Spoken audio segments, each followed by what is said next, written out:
Josephat, I know you have a matter of national importance. It will come. No, it will come after. I want to thank you, Madam Speaker. Madam Speaker, in your communication, you said you agreed with the leader of opposition and government whip that matters of national importance should be raised an hour towards the Prime Minister's time. I am trying to understand, seeking your help.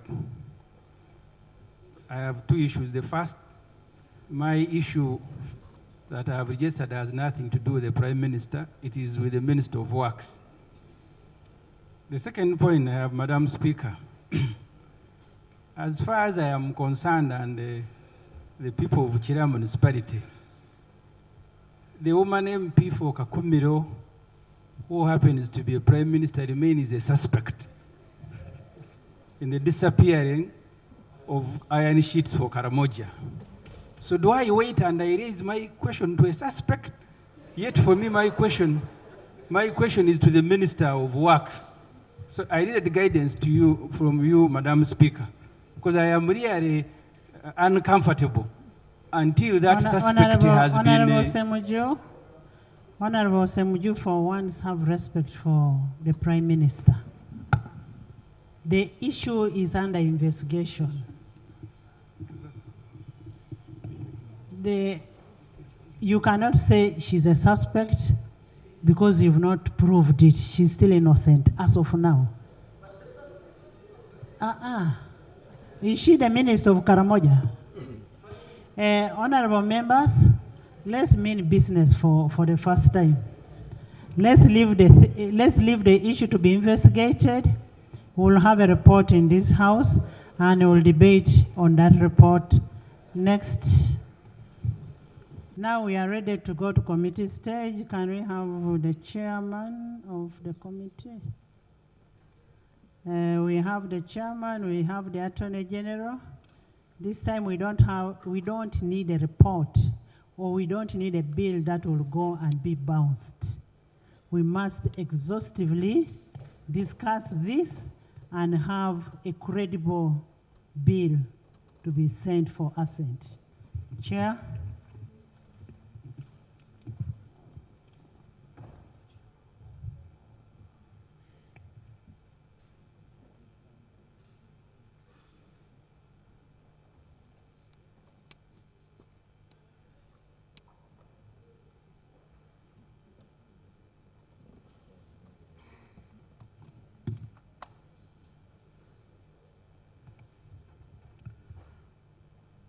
Madam Speaker and honorable colleagues,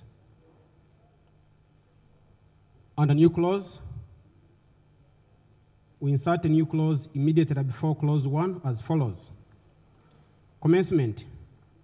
Subject to subsection 2, this act shall come into force on the date of its publication in the Gazette. 2. The minister shall, by statutory instrument, make recommendations to commence sections relating to registration of national sports organizations.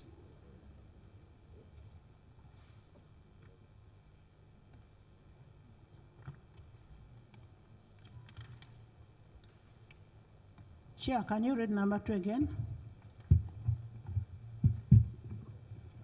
Number 2, the minister shall, by statutory instrument, make regulations to commence sections relating to restriction of national sports organizations. The minister shall, within 6 months of commencement of this act, by statutory instrument, make regulations to commence sections relating to the registration of the national sports organizations. Yes. Yes. Is that what you have? Yeah, I have made that change, Madam Speaker. Okay. Is that okay with you, Attorney General?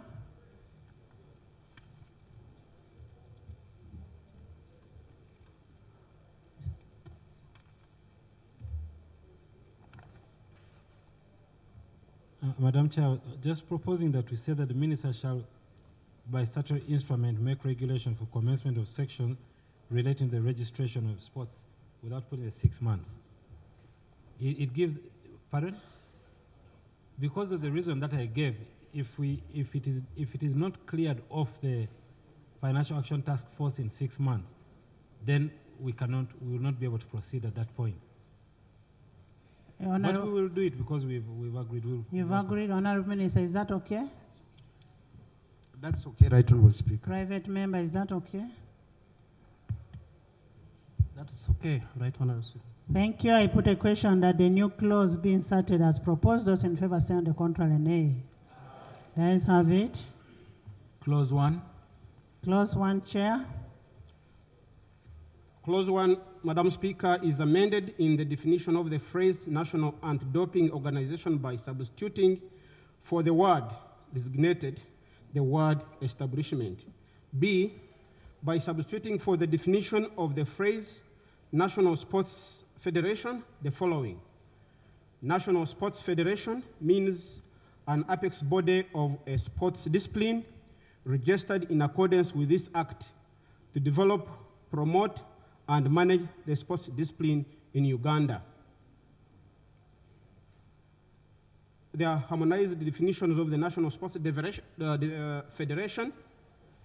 The National Sports Federation means an organization registered in accordance with this act to develop, promote, manage, and regulate a professional and amateur discipline. C, by inserting the following definitions in their appropriate order. Amateur sport means an activity involving physical exertion of or skill in which an individual or team competes against another for pleasure or as pastime or for recreational or health purposes or as training to become professional. There is a clarification that. Madam Chair, I want the chairperson to help me and the movers behind this bill. Usually the Federation of Football, the international one, FIFA, does not want governments to interfere in the management of football. In fact, some countries have been suspended as a result. So I want to be helped to the good thing we have the president of FIFA. Whether bringing federations now in the law will not be construed to mean government interfering in federations' work. Because once you put a requirement and the qualifications are not met, you can be suspended by FIFA that you are disrupting football.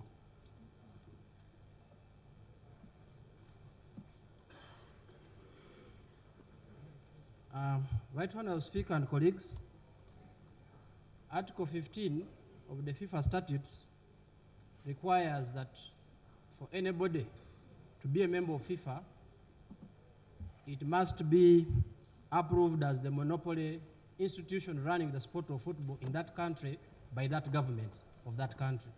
So it is a requirement at the level of FIFA. Where interference comes in is in decision making. If there are decisions made to interpret and apply the constitutions, the regulations, as far as the sport is concerned, and the government wants to take a decision in that, that is where interference starts from. But as bodies that are running the sport, they definitely must be following the laws of the country, and that is FIFA. The reason I'm asking this, you know our government. Now an authority has given you information. You've gotten it. What else do you want? Next, Chair, an authority of FIFA is talking. He's an executive member of FIFA.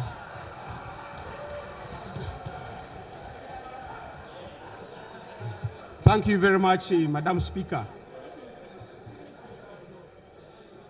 Madam Chair, I think this can be a bit helpful as we'll proceed and process certain clauses. It may have implication on this interpretation clause. I certainly have somewhere ahead. And instead of coming back to recommit to reinterpret, I wanted to persuade you. You're on which clause? On interpretation clause, which is clause 1. The one we passed. No, that's the one. No, we are still on that clause. Yes. So I'm persuading you that we stand over it, because as we go ahead, we might have to interpret certain clauses, and I have one ahead. Instead of coming back to recommit. Jonathan, let him finish the whole clause, we debate it, and you bring the amendment. We are on that clause. That's the clause where we are. So can you first finish the clause, then we get ideas from other members. A student shall be entitled to participate in the sports activities offered by the school or institution of higher learning of the pupil or student, as the case may be. National sports competitions. 1. The ministry shall, in consultation with the council, organize sports competitions for schools and institutions of higher learning for the sports discipline authorized by the council under section 36. The schools and institutions of higher learning referred to in subsection 1 shall be categorized as A. Primary level schools, B. Secondary level schools, C. Tertiary institutions, and D. Universities. 3. The sports competitions for the primary level of education shall be for pupils of up to 14 years and up to 20 years for the post-primary level of education. 4. The sports competitions, including training for the competitions, shall be undertaken in accordance with the schedules issued by the ministry, sports associations, and National Sports Committee. 1. For purposes of the national sports competitions referred to in section 38, each category of schools or institutions of higher learning referred to in this section shall have a sports association. 2. There shall be appointed each year a national sports committee to organize sports competitions for schools and institutions of higher learning for the specific year. 3. The national sports committee shall comprise 9 members who shall be appointed by the minister from amongst persons nominated by the respective sports associations. 4. For the purposes of subsection 3, each sports association shall nominate 20 members from whom the minister shall appoint members of the national organizing committee. Sports academies.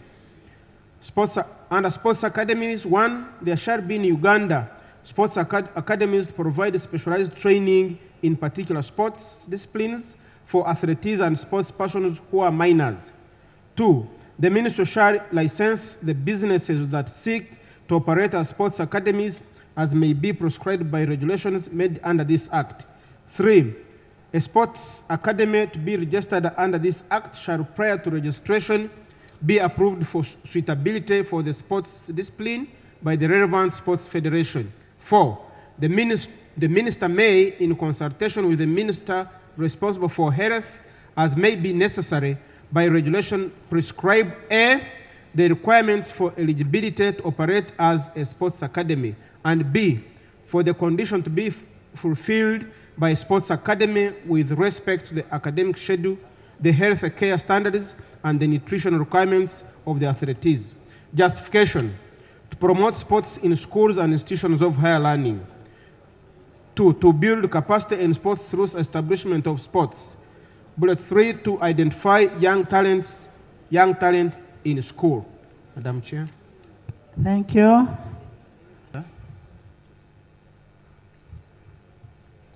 There is a proposed amendment as far as sports academies are concerned,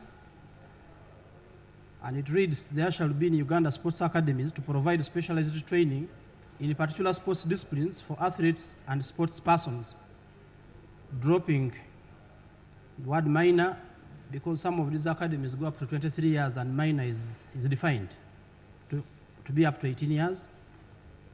And the person who seeks to operate a sports academy in respect to a sports discipline shall be licensed by the relevant National Sports Federation.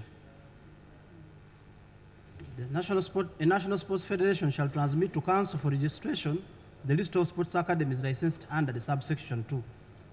A National Sports Federation shall, in licensing a sports academy, safeguard the welfare rights and the best interest of a child, and a person who is dissatisfied with the decision of the National Sports Federation under the section 2 above, under subsection 2, shall appeal to the council. Eje?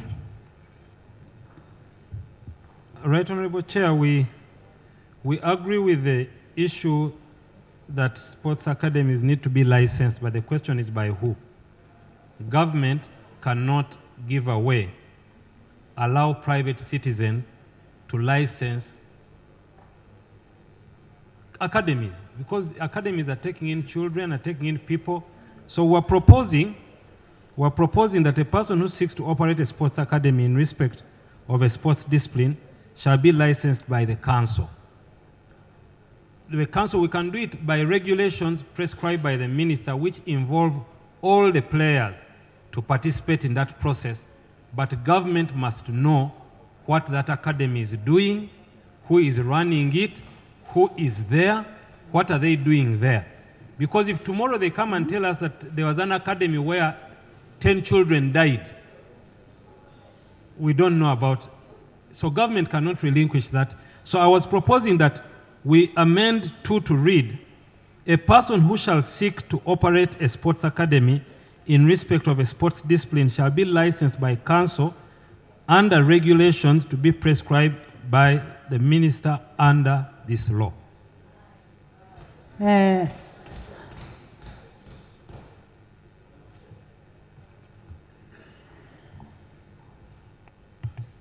Madam Chair, I would like to give the justification that within the international regulations, there is a protection which is given to the people who are developing these children in the academies, including benefiting from their transfers eventually when they become professionals after the age, even up to the age of 23 years. If they are not licensed by the federations, it means that whoever is participating in these sports academies will not benefit. And today's biggest business in player development is getting compensation in terms of the development of young players. We would believe that this would encourage the people who are investing in developing young players to get a benefit. The way it is being worded, it leaves it open. The players can transfer the way they want to transfer, and there would be no benefit to the people who are investing in these younger players and creating these academies. For us, we think this would be detrimental to the development of these people, yet they should be protected and also help in the development. So we can harmonize a position. But what is important is that even what is taught in these academies, for example, is supposed to be a curriculum that is developed at the level of the federations. Because much as you are teaching, but what are you teaching? And who is the person teaching? Because right now as we speak, FIFA has come up with a curriculum for every country, not only Uganda. After doing research in every country, what do you need to do to a child who is 5 years? What do you need to do to a child, as far as football is concerned, 10 years? So at the end of the day, when you say council will license, what are they licensing? And at the end of the day, what will they enforce? And how will they protect the people who are investing in this particular activity? Why don't we say that council will recommend or will license with the recommendation from a federation? Let the federation recommend and council, because these are our children. The safety. Yes, so the federation recommends to council for licensing. Thank you very much, Right Honorable Speaker, for your wise counsel. Now, this thing for academies, if the government says that National Council needs to license them, that means to also take the clubs, the sports clubs, which is impossible. So I think the federations knows their regulations and how those academies are going on. Let me give you an example. We have academies, which we call academies. What is your amendment? In the federations should should license the academies. Then give that list to National Council of Sports. Colleagues, not so long ago, we were here discussing, not so long ago, we were discussing health centers. And we were saying, Parliament was saying that government must know the qualifications of the people who are dealing with these health centers and giving people massages because people are getting hurt. Now, if government doesn't know who is teaching your children how to swim in a swimming academy, if your child dies, who is responsible? Honorable members,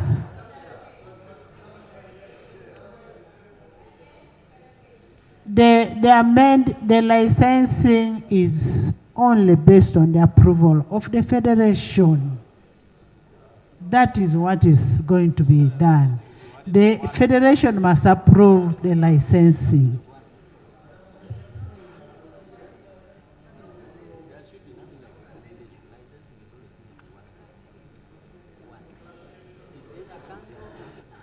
This is a new part.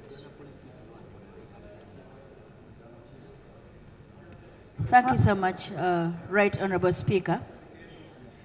Thank you so much, Right Honorable Speaker. Initially, when the AG submitted, So we are dealing with at least. We are not saying that you can have all. Thank you. Thank you, Madam Chair. Honorable Ariko.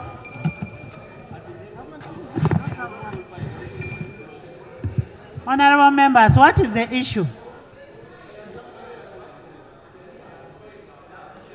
What is the issue?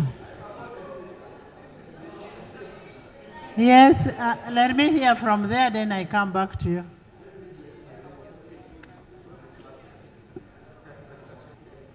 Right, We are looking at licensing of the relevant nationals of the academies. Opportunity. I thank you because you have taken the House back to this particular element. When we define this facility as an academy, what is the understanding of an academy? An academy means that beyond the exercise of talent and expertise, there is the element of instruction. And instruction.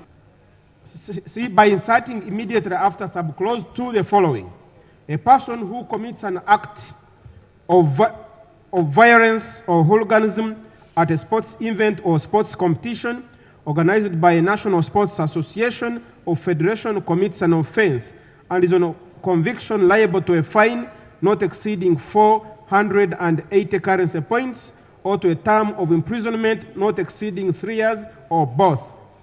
By substituting for subclause 3 the following: court may, in addition to penalty, impose this section. A, order the person convicted to make good the loss and damage suffered by a person as a result of the unlawful action, and B, make an order banning the person convicted from participating in or attending sports events and sports competitions for a period not exceeding 3 years.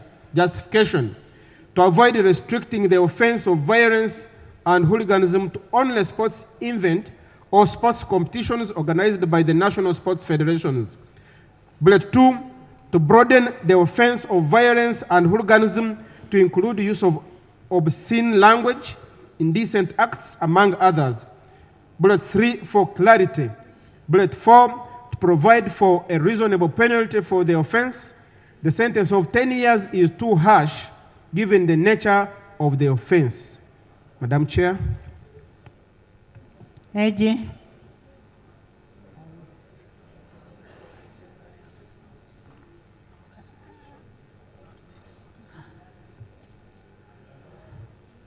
There is an harmonized position from where they are saying they want to maintain 46 as it is. Yes, we are proposing that we maintain 46 as it is.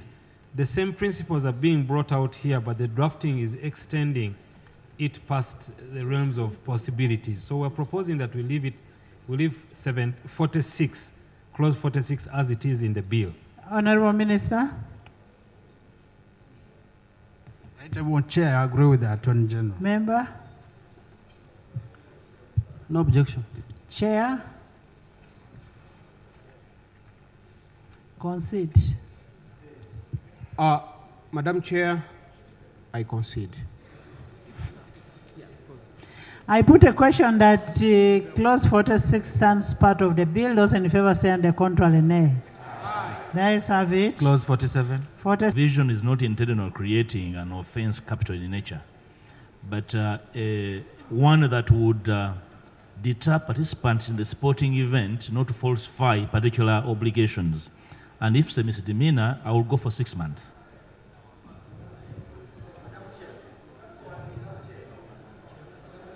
Yes, can I hear from the chair? Madam Chair, the committee took a long time to deliberate on this. And here we are not saying that the person must be in prison for 10 years. It is not exceeding 10 years. It can be 3 months, it can be 6 months. So Are you taking it? Madam Chair.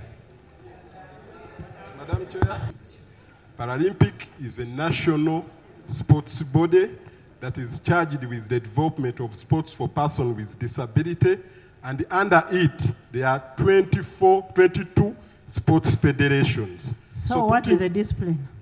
We can call it parasport, not Paralympic. Make a change, para sports? Is that okay with you? No objection.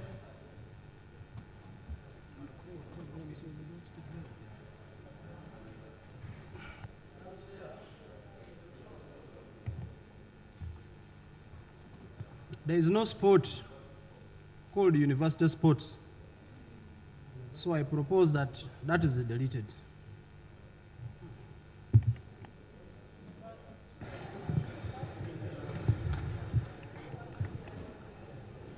Report of the Committee of the Whole House.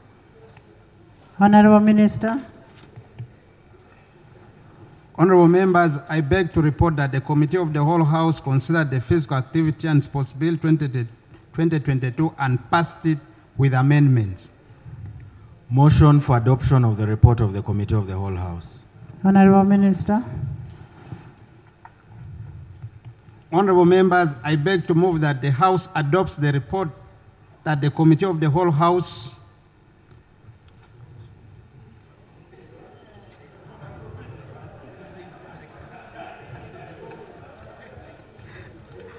Honorable members, I beg to move that the House adopts the report that of the Committee of the Whole House. With amendments. With amendments. I put a question that the House adopts the reports of the whole House. Those in favor say on the contrary, nay. The ayes have it. Bill third reading. The National Sports Bill. Nothing for recommittal. I am surprised that you're just bringing a recommittal. You didn't put us on notice. Madam Speaker, I'll read to you Rule 138. What are you recommitting? I'll read for you Rule 138.2. A notice of motion for recommittal is not required. And if the motion is agreed to, the bill shall stand so recommitted. And the House shall proceed in accordance with Sub-Rule 1 of Rule 131 to resolve itself into a committee of the whole House to consider the business. So the rule does not require me to give you any notice. So, Madam Speaker, what are you recommitting? I am recommitting. I beg to move that the House do recommit Clause 54 of the Physical Activity and Sports Bill 2022. I beg to move. Clause what? Clause 54 of the Physical Activity and Sports Bill 2022.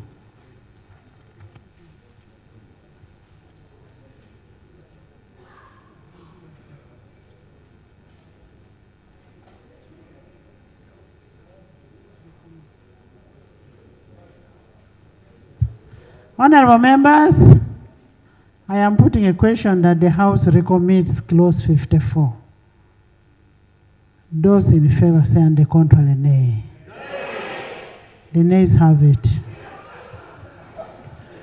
Bill third reading, the Physical Activity and Sports Bill 2022. Honorable Minister.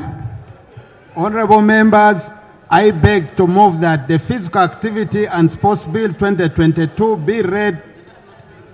Then, honorable members, I beg to move that the National Sports Bill 2022 be read for the third time and do pass. Under article. I put a question that the fiscal. I put a question that the National Sports Bill 2022 be read for the third time and do pass. Those in favor say on the contrary, nay. The ayes have it.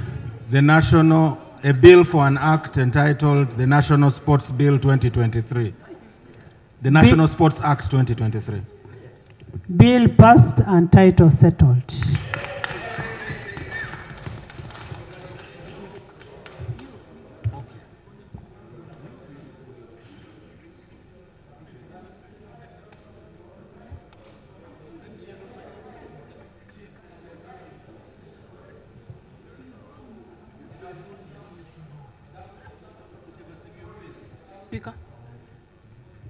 Madam Speaker, thank you very much.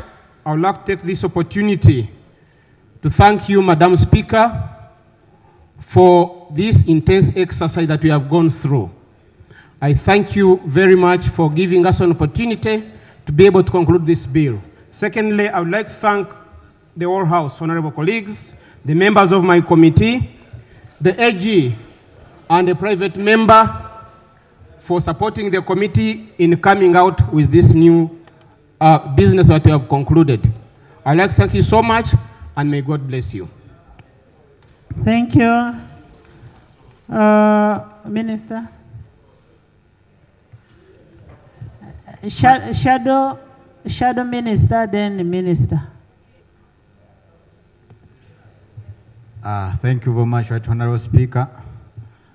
I want to thank the House that at least we have taken a step since 1964, though we have a lot of amendments we wish to make in the near future, but at least we have made the first step for the sports world. Thank you very much. Thank you.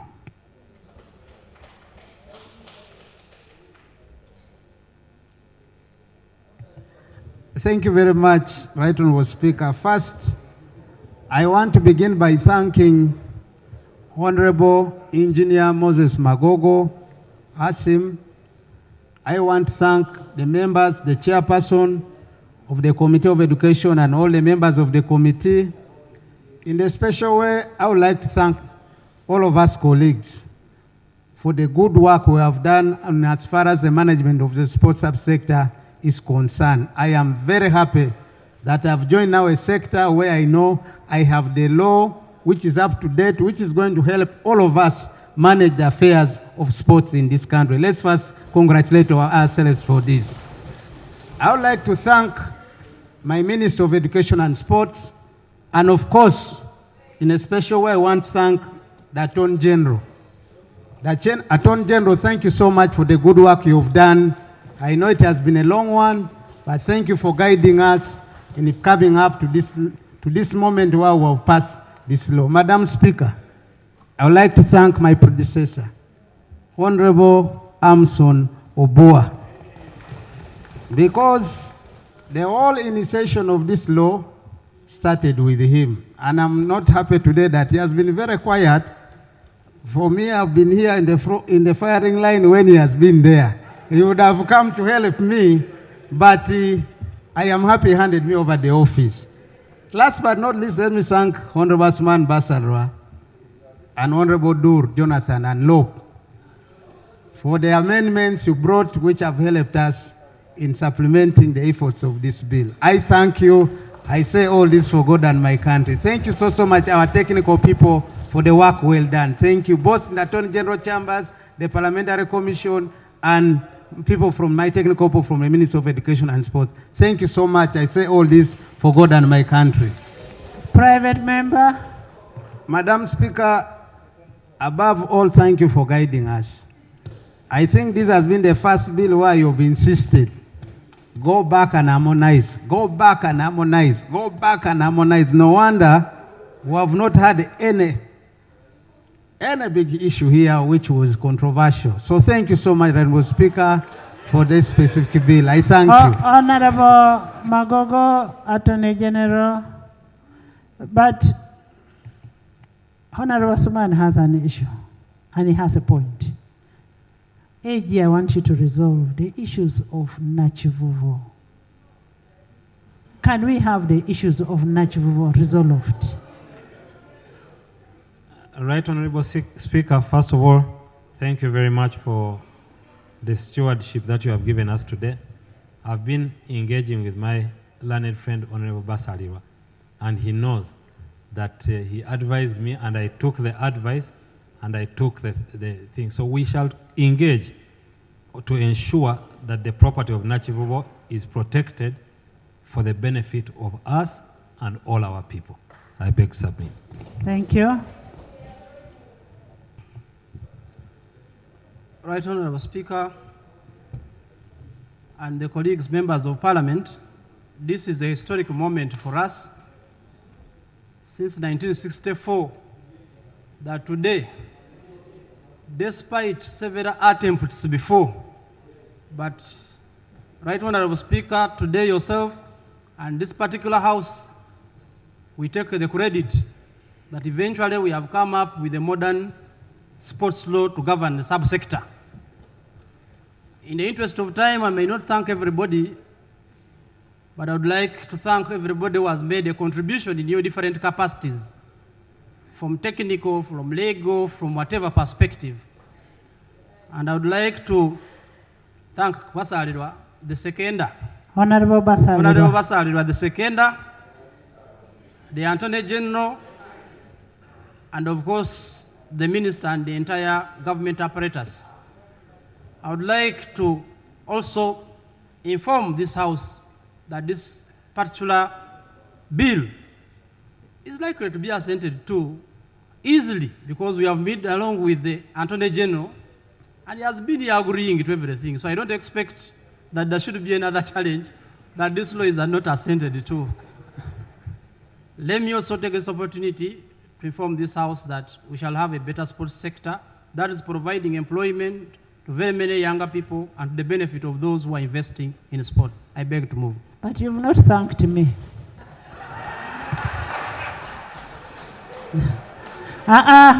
Private member, I want to be thanked. Right, Honorable Speaker, I started by thanking you and also crediting you that it is history that you chaired this House that passed historical moments. Honorable members, in a very special way, I want to thank the members of Parliament who have really endured to stay here up to this time. You are very special members of Parliament. Honorable Dur, I love your brains. I am not just being sarcastic, but I love it. You've been instrumental. Leader of opposition, thank you for guiding the House. Attorney General, this is a bill that we've made together, and I believe it will be assented to. Thank you so much for your time. Thank you for everything. Honorable Moses, thank you for bringing the bill. Honorable Minister Peter, you've been in Parliament throughout in harmonization. The Government Chief Whip, thank you for whipping everybody towards this. And in a very special way, Haji Basalirwa, the seconder. So may we, honorable members, we had promised we are going to continue with the NSSF. And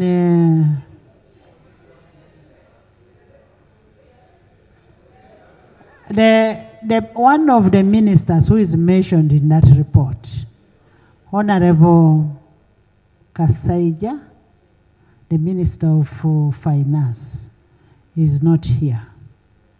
And we don't want that aspect of saying a verdict was passed when he was not in the House. We are now going to push this to Tuesday, when all of them are aware that they have to be in the House. Honorable members, yes? Honorable members, kindly allow us push this to Tuesday. After the debate in the evening, we'll travel for Women's Day.